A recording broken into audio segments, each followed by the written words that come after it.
Welcome to One Topic, where we stick to one topic. My name is Autumn Fisher. And my name is Greg Russ. Yeah, you were texting with Tim. Yeah, because I saw that Veronica Harrell isn't working with WSB anymore. Oh, I shouldn't record this part, huh? Oh. Well, real quick, I'll just tell you. We can cut it out or whatever. Or not. I don't know. She apparently, so I texted him and I was like, hey, did you see that she's leaving or she's gone or whatever? And he was like, yeah, she got fired. I was like, oh. And then they're getting rid of like the copter. I mean, that doesn't surprise me. Yeah. I know it's their staple, but really, what does it bring these days? Yeah. It's got to be expensive as fuck to run that thing. And I don't know.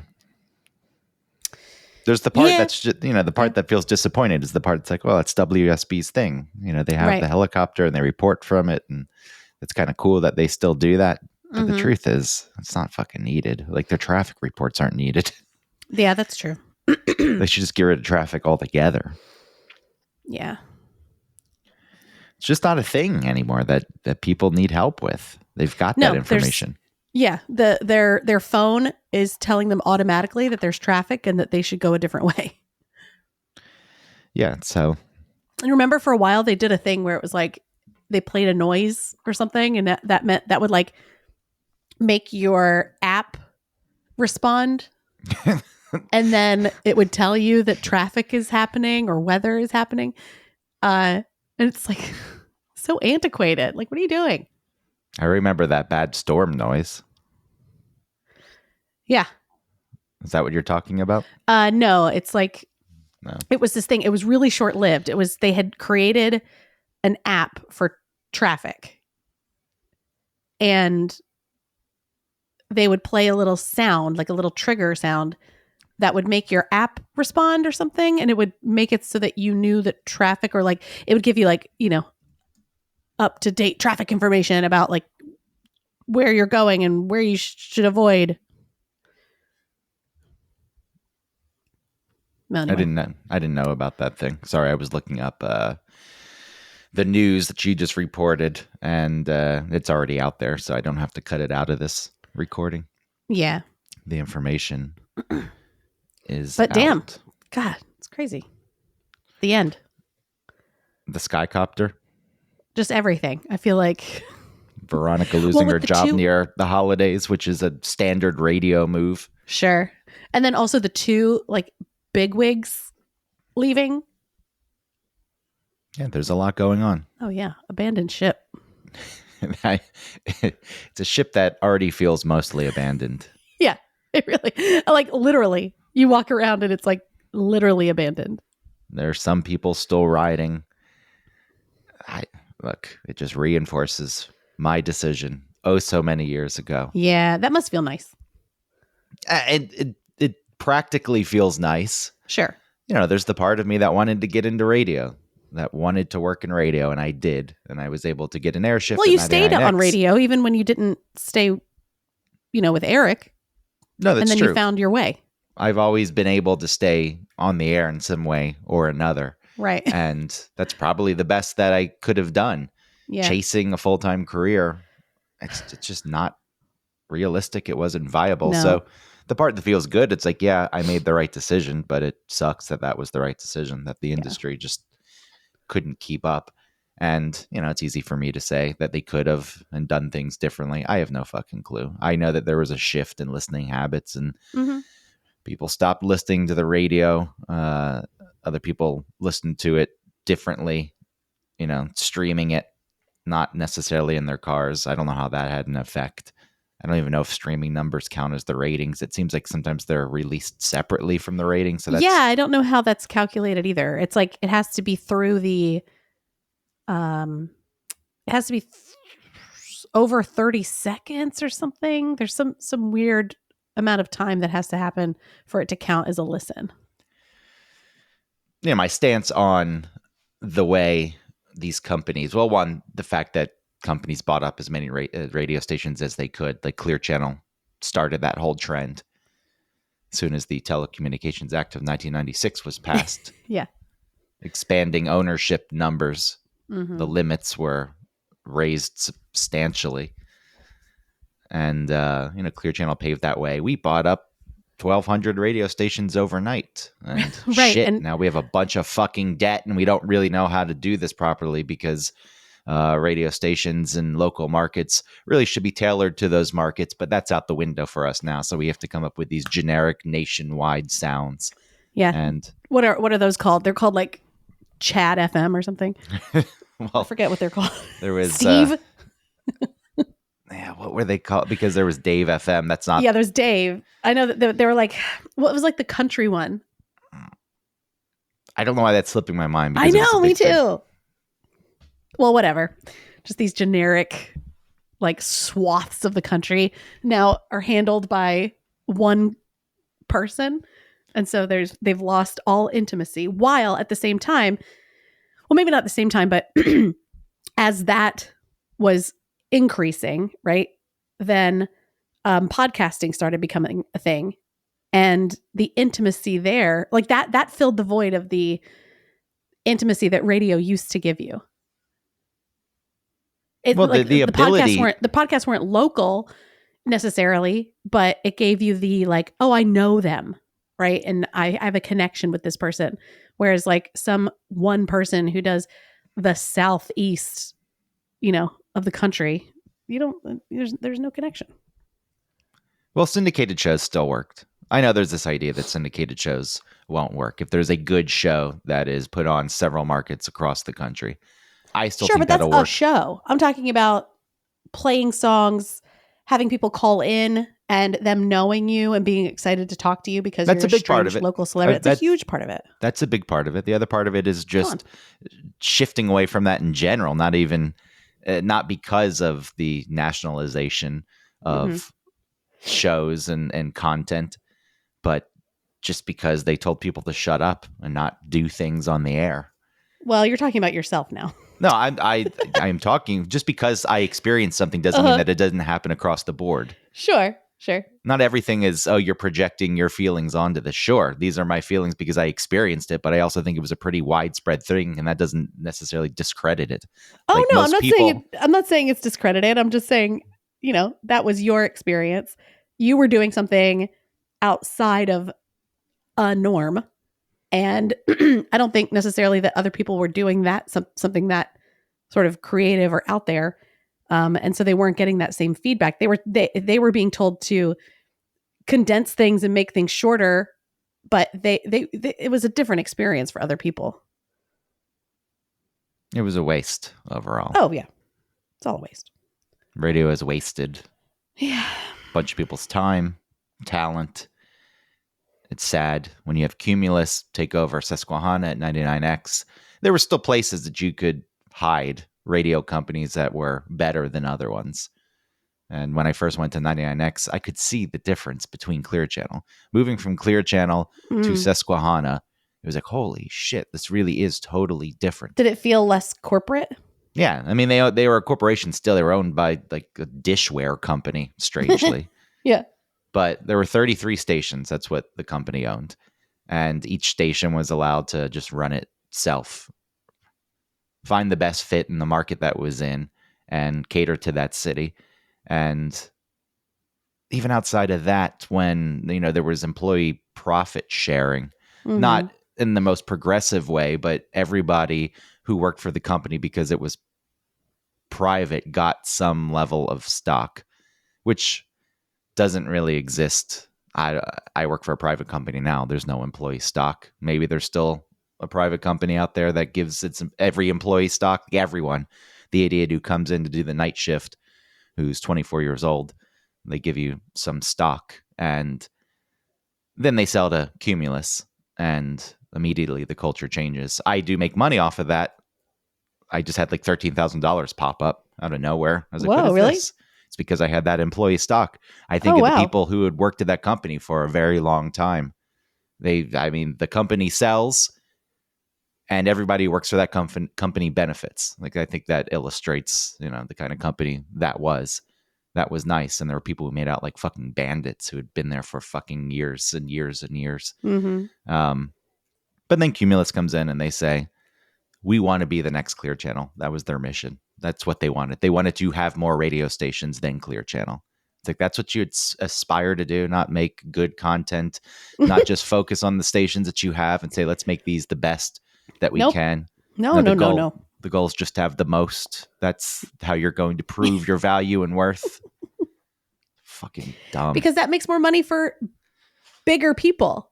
It doesn't necessarily prolong the health and therefore money-making abilities over time, right? It just gives you more money now. I don't know how much money it makes. I don't know how much money it makes for the higher ups when you're struggling. Like, we very well know that it doesn't matter the financial health of a company. The people at the top are still going to take their giant cut. The people at the top can say, look how much money we saved. Well, the people at the top just had egos who wanted, the Dickey brothers who liked the idea. We managed this. We managed this many stations. We're so like the huge idea and big. Of showing up at Dante's Down the Hatch and saying, I loved Dante's Down the Hatch. And saying, we own the most radio stations in the country. Out of our way, peasants. So I'm sorry for Veronica Harrell. Me too. She was friendly and fun. It's just shitty. It's shitty. I understand that fiscal years for a lot of companies align with calendar years. Yeah. And so people get laid off at the end of the year. Well, maybe she's got a severance? No? Yeah, I'm sure they gave her 2 weeks. Yeah. If I had to guess, it would be 2 weeks. Was she full-time? I don't know. Because I'll go right to Ken and be like, full-time person's gone? Put me at full-time, please. Well, it doesn't work like that. Why? I thought it was like a pot, like a bowl of people that are allowed to be full-time. I mean, if one person leaves, then that's me. There's probably headcount limitations, yes, but I also think that that's what he said it was. Well, I think they're trimming budget now. Yeah, fucking. They probably set their budget for 2025, and right. Unfortunately, Veronica wasn't part of that. The Skycopter wasn't part of that. Yeah, maybe it's my fault. I never understood why they called it the Skycopter. It's a copter. Yeah, it's in the sky. Yeah, but the Seacopter. It's like that's called a submarine. It's very redundant. But yes, RIP. 30 years. RIP. The Skycopter had been in service for 30 years. Wow. And who knows what the fuck it cost to take up every single day. Yeah, I mean, you have to hire the pilot, and then the fuel, and then I guess did they own the helicopter? Is it theirs? That's the thing. Was it their helicopter? Did they rent the helicopter? Was it a service? Oh, who could I email through Outlook? Who's in charge of the helicopter? Who's the radio person who's in charge of the helicopter? And it's like maintenance, and it's almost, I bet you it's like a horse. Right? Like you pay a barn to like handle your horse for you, and then you just get to like use the horse when you want. And I bet you with the helicopter, it's like you pay for like, what are those called? Those big garages where you park a plane. A hangar? Yeah, hangar. I bet you pay like some location that has hangars or whatever. And that's where your copter is parked. And it takes care of like maintenance and fuel and anything else, right? It's got to be that. If I were to guess, yes, it would just be some deal that they brokered with a company. Yeah, there's no precedent. But you think it's like the same copter over 30 years? No. That's why I don't think they bought their own helicopter, because they'd have to be replacing it. How long? What is the life of a helicopter? I don't know, 6 weeks. 6 weeks? I don't feel like... It must be longer than that. If you average in all the crashes, helicopters last about 6 weeks. That's a stupid way to fly. It's dumb. There is zero need for it anymore. And, in movies... It's a good way to fly. What do you mean? You can like zoom around stuff. It's dumb. You don't need it anymore. It's finished. Well, I'm talking about like traffic, sure. But a helicopter in itself is useful. Why? For what? Because it's small. For what? It's like... It's less, probably less fuel. Sure, but it's more agile. What? But still, what's the purpose? Why are you flying the helicopter? Because I have a kidney transplant patient that I need to get to a hospital ASAP. In Or that it's like- instance, This person has their legs severed and I need to get them to the hospital. yes. Or the only other instance is some short distance that somebody Yeah. needs. Some rich person has a connection in New York, but they flew into LaGuardia and need to get to JFK, and like a fucking idiot, they didn't realize it, and they say, "Oh shit, the traffic's going to be so bad," and they take the helicopter service. Yeah. Shuttling them over so they don't have to sit in traffic because they're too or good for traffic. That CEO of Starbucks who lives in Washington. He takes a private jet. It's a jet? He's not taking a helicopter. Him, dude. Fuck him. No, the only helicopters, they're very limited. I agree that for medical reasons, it's nice to still have those. For short distances, it's not like most of us are using helicopters to travel short distances. Only rich people tend to do that. So whatever. Mm-hmm. I don't care if that exists. Other things like police helicopters, they've got drones now. Drones are replacing it all. Movies, sure. When they would get the helicopter shots, they don't need it anymore. They've got drones. Drones are smoother too. Even at some point, a kidney transplant, they'll have a drone instead of the helicopter. They'll just put it in the drone. So fly it where it needs to go. 20,000 to 30,000 flight hours is the lifespan of a helicopter. It says that military models often have shorter lifespans due to rigorous usage and challenging missions. Yeah, I guess that makes sense. How many flight hours? 30,000, up to 30,000. But then it also says, somewhere else says,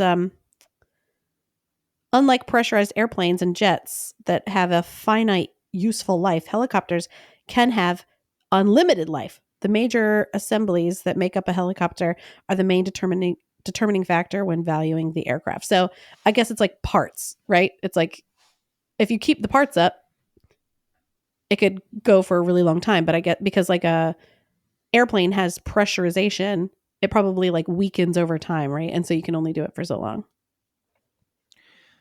747 has about 35 years. Dang. On it. 90,000 hours of flight. Uh-oh. And those things just fly nonstop. It's kind of crazy how much they fly planes. They take off in San Diego, stop in Denver, fly to Atlanta, then get to New York, and then they turn around and do it again. It's like, no, keep it going. Keep it going. Do they turn it off? Like, do you turn off an airplane like you turn off a car? Yeah. Yes and no. Once they get to the gate. I wonder if like you just keep it going when you're sitting there at the gate. Well, once they get to the gate, they hook it up to like a generator.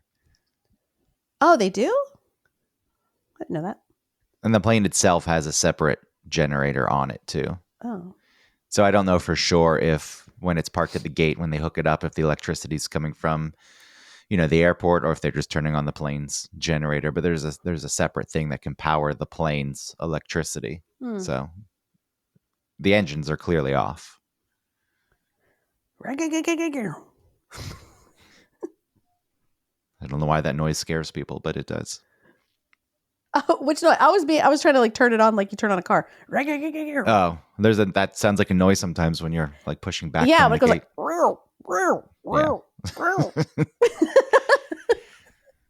I didn't plan on making that noise, but I felt like I did a pretty good job. It freaks people out. Like, what's this noise coming from the plane? Did anyone win the lottery? Oh, I don't know. Was it a big payout? Yeah, it was like over $1 billion. $1 billion? Yeah, I thought about that because if I won the lottery, yeah, I don't think I'd ever fly on a plane again because the chances of winning the lottery are lower than dying on a plane. I don't think it works like that. Well, I just feel like I feel like, well, okay, the almost impossible thing happened to you. You won the lottery. And the second almost impossible thing, but it clearly does happen on occasion thing. Why wouldn't that happen to you? So I think I would. Someone in California got it and said, quote, "What an amazing present." Fucking idiot. Jealous. Yeah, sure. I would not put myself out there. If I won, I would. Nobody would. I know some states require you to reveal yourself, and I think that is shitty. Oh, I don't think that there's. Oh, I mean, how do you not know? What do you mean? How do you not know? Like if you won the lottery and you didn't tell anybody, we would know. Like there'd be something up. Oh, the ticket was in New York, and now all of a sudden, Greg has a lot of fancy suits and watches and glasses. Sure, other more people, than I guess, he ever had before, and now he's buying a home. He's buying an apartment in Manhattan. You know, it's like, well, no. Yeah, people around me would know, but to announce it to just the whole world, you have people who come after you in various ways. I'm not saying they just come kill you, but you know, a lot of people then try to come up with ways to scam you, and they know who you are. It's a real thing. You know, it's bad enough, yes, that the family members you haven't spoken to in decades suddenly appear and want money, and everybody wants a piece of you. Yeah. I agree that you can't keep it. I mean, it wouldn't be a full secret if I did win, because I would give people money. If I won a shitload of money, I would give people around me money. But then where do you draw the line? Who do you not give money to? Yeah, that's a thing that's worth thinking about. Yeah. I don't know. I don't I don't have a list, because I don't even. The whole thing is ruined. It's no point in playing anyway. You play a few dollars because you get to have a nice fantasy for a night. And I bought some tickets yesterday. I didn't even think about it. It's like, whatever. Okay. I shoved them into my coat pocket and didn't think about it again. And you're not like watching the live broadcast of the drawing. No, and you don't even get to check the tickets anymore, because they tell you immediately a winning ticket was sold in this town in this state. It's like, hey, way to fucking ruin the whole thing. At least give people the opportunity to look at the numbers and compare it to their tickets, and then feel that disappointment in real time when it doesn't match up. It's just very anticlimactic. You tell me. There's a winner. California. Yeah. What a great gift. Fuck you. Fuck off. I didn't even have the opportunity to go through with a pen and compare the numbers, or scan the barcode at the very least and have it say not a winner. And everyone says, well, you should still check. There could be a winning combination on there. I don't want $5. I don't want. That's true. You don't want $5? No. I would. Like, I'll take my $5. Thank you. I don't even want $1 million. When it's a billion, over $1 billion, take your fucking million, shove it up your ass. It's like, you got everything but the Powerball. You still won some. I don't know what that actually pays out. I don't know if there is a possibility to win $1 million on a ticket, but if there is, I don't want it. It's a joke. It's pathetic. You always have to live in the shadow of the $1 billion winner. Always have to live in the shadow.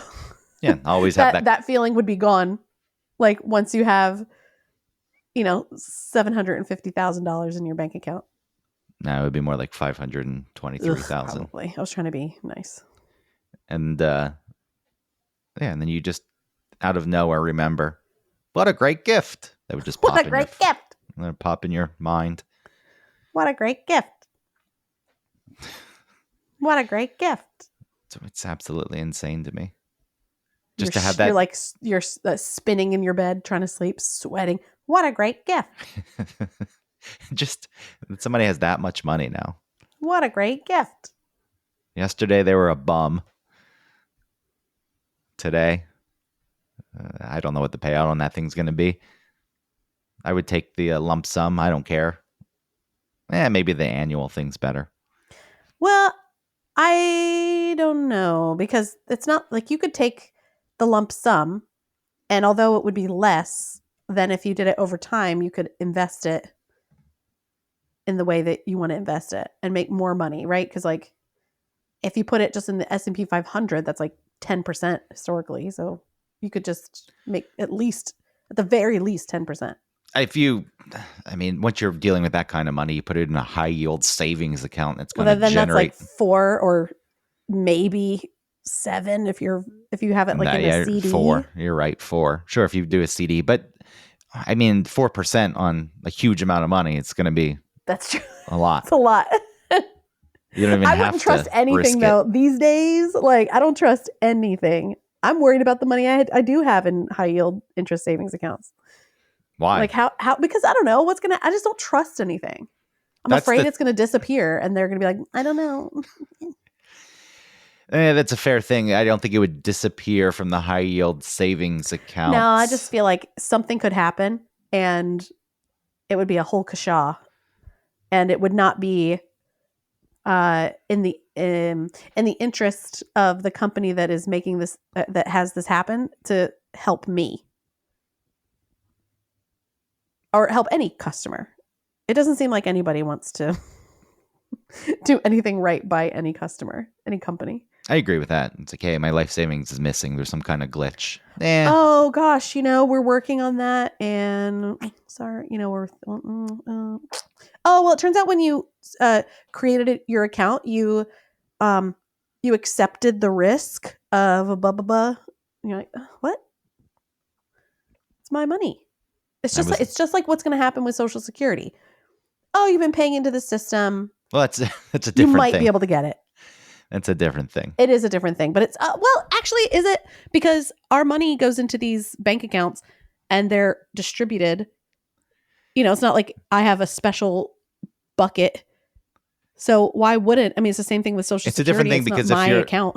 If your money went missing from your savings account because of a glitch and you didn't get the customer support you needed, that's different than the government just fucking you over. It's the government deciding, well, we can't fund this anymore. There's no way to continue to fund this. Yeah. So all you people who paid into the system, you're sorry, you get nothing. What is that really going to look like if and or when that happens?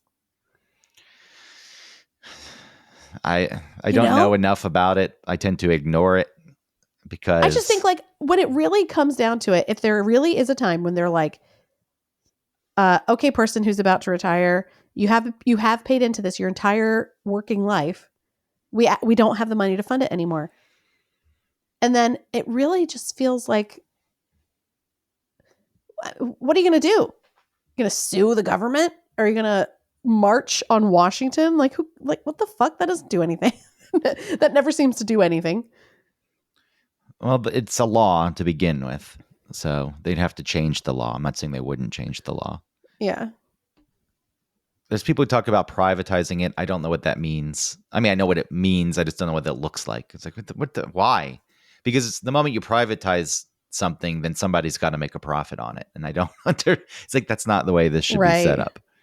So I just don't look into it because it feels like one of those things like, look, it's out of my control. I don't want to get worked up over it. I don't need to live in this fear that it's not going to be here. My gut feeling says there's a way they're going to figure it out. Yeah. I do think there's huge backlash. I don't think it's one thing the country would be united on. And if you got people who were getting rid of Social Security, they probably would be voted out. And then the new people would come in, and that doesn't actually solve the issues they're facing with Social Security. Yeah. But I've just lost faith in so much. It's a bummer. Yeah, I don't know. I don't think about it. Not in individuals, but just big sort of infrastructure or like the foundations of things. Like I just don't trust anymore. Here's what they'll do. They'll start by saying you can't get it until you're 80 now. Oh, sure. Fuck you. That way it limits the years. It's people living longer. Uh-huh. We could really get into conspiracies with Americans having lower lifespans, shorter lifespans than other developed nations, and obesity and diabetes and stuff. It's all employed by the government to keep lifespans down so they don't have to continue to pay Social Security to people for a very long time. It's all connected. They got to save that money. So they feed you red dye 54 and 68 grams of sugar. Yellow 8. Isn't it yellow 8 or yellow 5? I just made something up. So no, but there is a food additive dye that other countries don't allow. I think it's in Mountain Dew. There's nothing natural about Mountain Dew. I know. I like Mountain Dew though. It's fine. I like Fanta. It's gross. You like Fanta? Like orange soda? Yeah. You go when I was in Ireland, it's the same thing in the UK, and I'm guessing actually Finland was the same too. So probably all of Europe. The Fanta is not bright neon orange. It looks more like an orange juice color. It's a much duller, natural looking color. Oh, gross. It does not bright neon like Mountain Dew green attracting your eye. Pulling me in, the bright, unnatural color of Mountain Dew. Now there's Code Red and Blue Bastard. Blue Bastard. Just, they choose the most unnatural bright colors. Like red in nature. It's like, stay away. Bright colors. True. Bright colors in nature is like, stay away from this. Don't. Yeah, like those little bitty frogs. Don't eat me. I'm poison. I'm poisoning. But for whatever reason, us and our sodas. Bright colors means consume, drink, you're thirsty. Mountain Dew. I mean, they must have done that because there was studies showing that people were more attracted to the bright dew. Right? Because they wouldn't have done it like they're idiots and this is what will work. Like, no, they're going to do it because they know it'll work. I guess. But I guess at the expense of health, they were like, who cares? There's some commercial that plays always before the movies where these people are riding their mountain bikes. Of course, they've got to be doing some extreme sport. How Mountain Dew ties to the X Games, I have no clue. Yeah, it gives you energy or something. It doesn't. Well, the sugar and the caffeine, maybe. Sure. They there's a train, and the one boxcar that's got Mountain Dew in it, of course, is painted differently, so it stands out. Okay. And then the doors are just wide open, and they just jump their bikes into it and steal the Mountain Dew. Oh, they're stealing in this commercial? There's a train, I would assume, on a delivery trying to take the Mountain Dew to wherever it needs to go. And these people, these opportunistic assholes on their mountain bikes, see the train, and they say, look at that Mountain Dew car, just like the soda. It's bright and flashy as fuck. And they ride down a hill and jump into the boxcar and steal they start drinking it. And then you're supposed to feel for them because then everyone else starts to try to do the same thing. They look out and they see a bunch of other people who want to steal it. You know, So Mountain Dew is like condoning getting robbed for the dew. I don't know what they're condoning. They're just, I guess the idea is it's so tempting. How could you resist? Yeah. It's like the Trix Rabbit. Wasn't the Trix Rabbit trying to steal tricks? Was that the thing? Yes. I always felt as though the rabbit was the rightful owner of the Trix. It was like, that's your right, cereal. And we stole it. The kids took it. The fucking little rat woke up and said, I want my cereal. And then the rabbit had the Trix taken away from it. And it was just trying to get it back. It was like we knew better because we know that tricks are for kids, not for wabbits. I could be wrong, but that's the way I approached it. Similarly with the leprechaun They're always trying to get me pot of gold? The Lucky Charms. My Lucky Charms. Okay. Yeah, it's the leprechaun cereal. It's not the kid cereal. So leave the thing alone. Stop bothering Or did he make it for us? Wait, no, because you're right. Because they are stealing it all the time. Why were so many people stealing cereal? Because it was too tempting. It was too delicious. How could we resist this? But I always felt. Couldn't it be like, hey, a leprechaun made us cereal and it's really good. We should all have some. Hey, there's a rabbit and he seems to really like this cereal. Let's get some for ourselves. Why are we stealing everything? I don't get it. Just leave these creatures alone. Yeah. They're just minding their own business. Oh, what about the Keebler elves? I don't know their deal. I feel like they like making that stuff for humans. Yeah, I think that they make it for humans. But so did the... Oh, yeah. Okay, so... Clovers and Blue Moons. Why did he make that cereal? For himself? I don't know. This is fun. I've never thought about this before. I don't know what the motivation for the leprechaun was. Maybe it was just, people get into crafts. They get into baking. He combined the two. So his wife got into baking bread. He got into making marshmallows.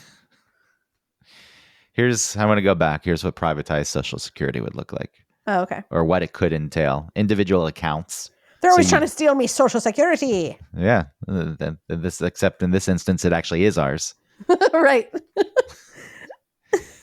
There would be a central fund. You just Okay. have your own fund and you would pump money into it, and it would be an investment account. It's always investments, which means you need to rely on the market to go up. And if it Yeah. doesn't, if it decides to tank right the year before you start taking Social Security, good luck. You could also choose how to invest that money.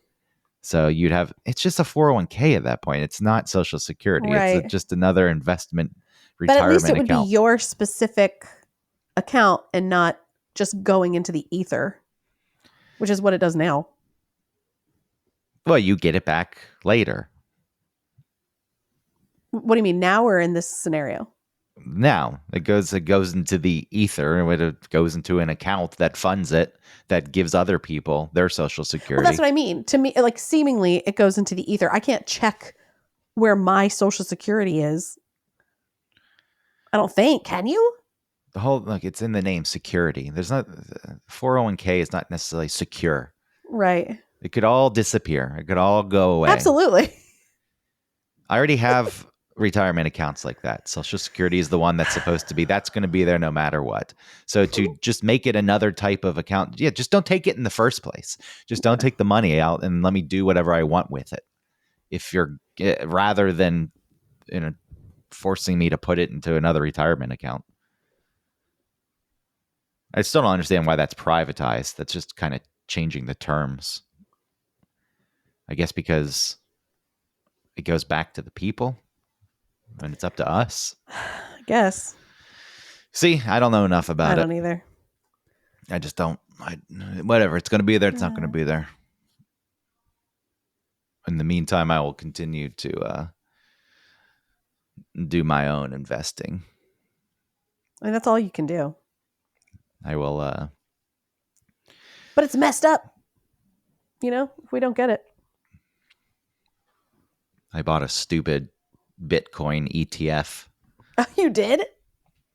Well, because I was reading about Bitcoin. My neighbor told me about Bitcoin in 2008, and I looked at him like he was an idiot. It's like, huh? Oh, yeah. Travis told me about that too, and I thought, that's dumb. It's like this. Sure. Okay. Yeah. We'll go mine these. Yeah. Great. Then what do I do? Mine? What? CPU? What? It's always easy in hindsight to say, oh, I mean, how many other cryptocurrencies have tried to launch and fail? But I know Bitcoin was the first. But, it was still volatile. And I didn't. Yeah. It's still speculation, and then just exists its price because people decide that they want to own it. It's a whim, it feels. There's nothing really backing it up. It's never become any government's currency. They tried to implement ATM machines where if you had a crypto wallet, you could. They do have those still.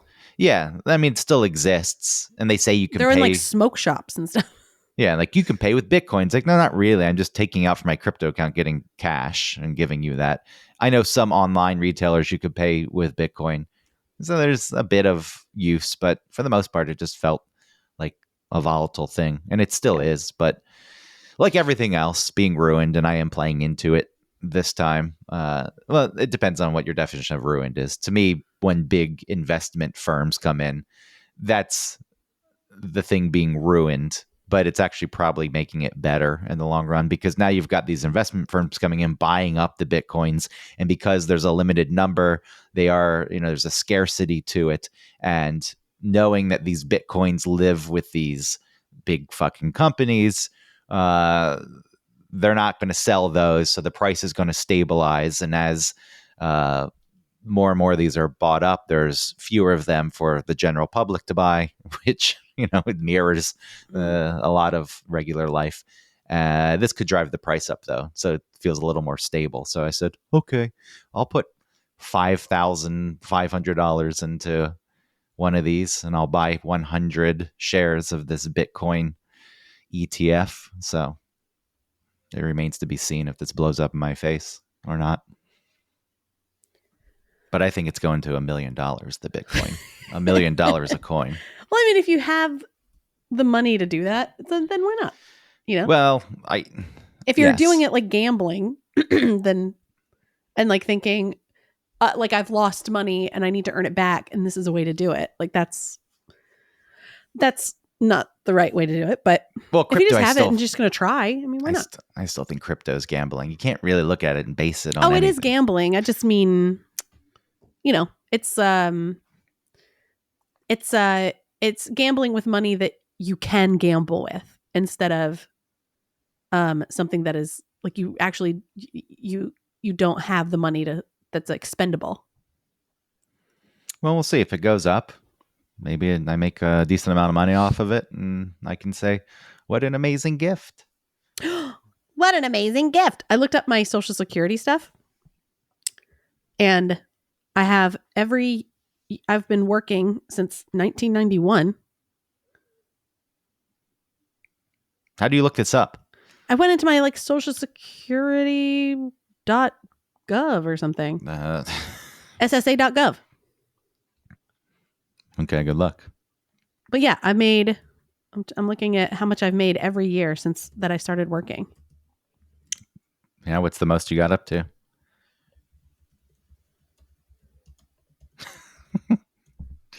Well, it says It was the wallpaper store, sadly. Yeah, it was the wallpaper store. It says from 1991 to 2000, I made $10,000, $10,676. It's interesting how it fluctuates. I've made like 2012, I made 14,000. 2013, 19,000, and then 2014, 5,000. Because I think what? 2014? That's when Ellie was born. 2015, 4,000. 2016, 6,000. 2017, 32,000. That wasn't that long ago. No. Oh, boy. Now I want to log in, but I can't. Why not? Come on. Oh, yes. I have enough credits to apply for disability. Maybe I should apply for disability and just get it now. But if I wait to retire until 70, I'll make $3,527 a month. Yeah, that'll really sustain if you. it's really there. It's still based on this idea, but by then you own your home, so you don't have a house payment. So this money just buys you the things you need. Oh, yeah. Wait, I don't have a house. Well, that's your fault. Oh, yeah. Authorized Social Security Administration. Sure. I'm doing this quickly while we're recording. I hope I'm not turning my info over to. You're not. It's a phishing .gov. Scams exist everywhere. It's not. It's real. Update your preferences. I only want secure online notices. Do not send a paper copy. Oh yeah, this is exactly what I did. You're good. Can I tell them I'm older than I am? How do I lie to them? Are you getting paper notices? No. All right, save and continue. You must open and review this authorization agreement. Oh yeah, you have to hit that little link. Oh my God. All right. What kind of disability can I apply for? So where's your statement? I don't think you can apply for any disability. You're not eligible for disability. Why not? Okay, so I went to, it's just at the very top. It says your Social Security statement. You can download your statement as a PDF. Under home. All right, 1998. Ooh. 1998. I started in 91. How old was I? That can't be right. 91? I was born in 82. There's no way. Yeah. How did you get taxable income? Yeah, I don't know. It must have been like, because I don't think I started working at 15. So maybe that was like just a chunk. Anyway, go ahead. What'd you make? In 98, $1,197. Woo, big boy. And then $2,842.99. That must have been PacSun. How much? $2,842. Oh, okay. Nice. And then a year. First year of college, $291. What year is that? 2000. Oh, okay. 2000, I guess I was last year of high school, first year of college. 2001, $161.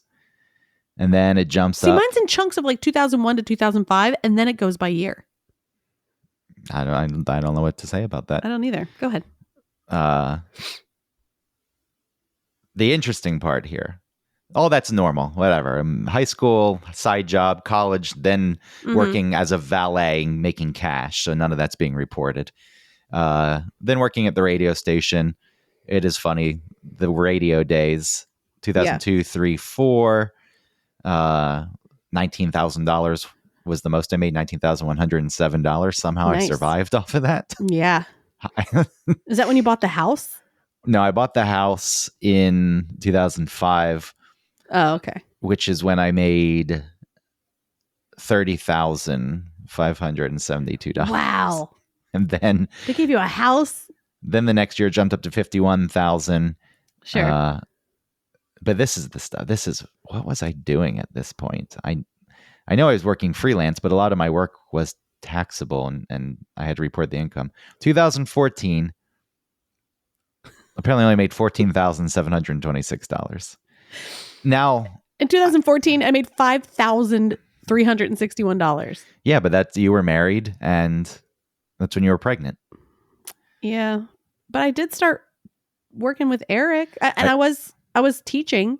I was going to say 2014, there was a lot of work with Eric and I don't think I was reporting any of that Maybe I wasn't money. reporting that. I don't think I was reporting any of that money he gave me because Okay, he maybe wasn't not. running things as a proper business. No. So he wasn't reporting paying employees. Right. But But even we the also years started the show like by 2016 and I only made $6,990 in 2016. I guess you weren't being paid a lot. What? I don't get it. 2012 and 13, I only made $24,000 and $22,000. Huh. I mean, look, that coincides with the losing the job at the radio station, Yeah. freelancing, being lazy, taking pills. It's like, yeah, that was that period of that life, of my life. And that was the period there, 2012 to strange. 14, and then it jumps up. And then you see what you are supposed to be seeing, where growth comes in. It's like, oh, look, you're starting to make more. Oh, the next year make even more. Now you made even more. Yeah. Mine's very up and down. This is also your taxed. Oh, I know what I was doing. Okay, it's still these years still coincide where I have 22,000, 14,000 with the shittier time of my life when I was fucking around and being dumb. But this is your taxed earnings, and because I was freelancing, I wrote off so much shit. Like I wrote off so much of my income that this was only the amount that was taxed.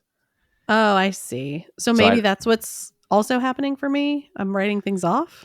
I don't know. Did you file a like- Schedule C and create a bunch of expenses that you had? Not lie I about don't know. them, Yeah, not I'm not- lie. but Not lie. I didn't lie, but I didn't have proper documentation. I was like, oh, whatever. If they're gonna look into it, then fine.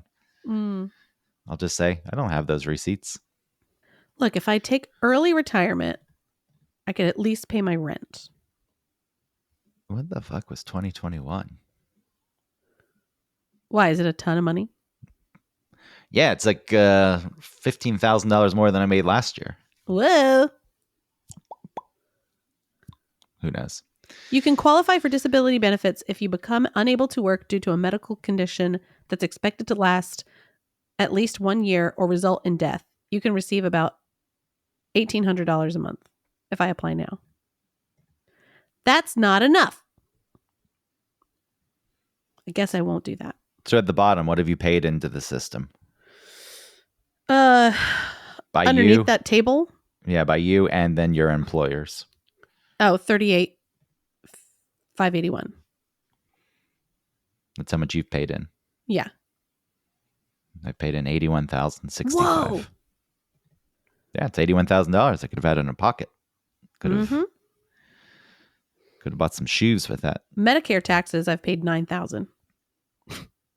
And then my employers paid, Medicare paid $20,000.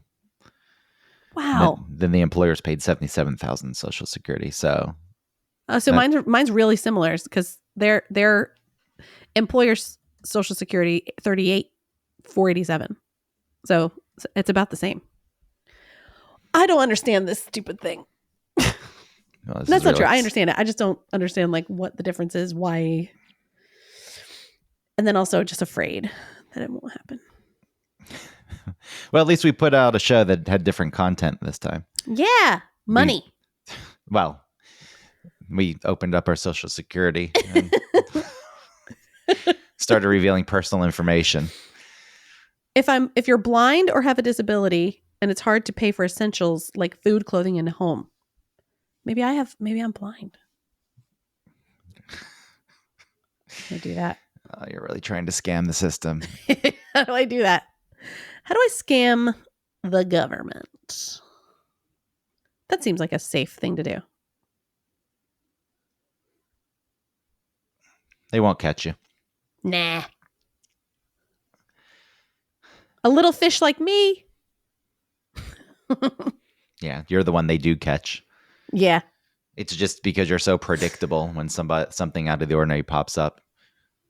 It's like the year I didn't report $12,000 in earnings because I didn't know that it was being reported and I thought I could get away with it. And it's like they knew immediately, which I know it's easy. It's just a computer. It says, hey, this isn't matching up. He reported this. We have these numbers. Yeah. Something's not right. But all right, guys, I thought we would talk about Christmas, but instead we talked about how much money we've paid into the system. And I hope you enjoyed it. Thank you guys. Love you. Bye.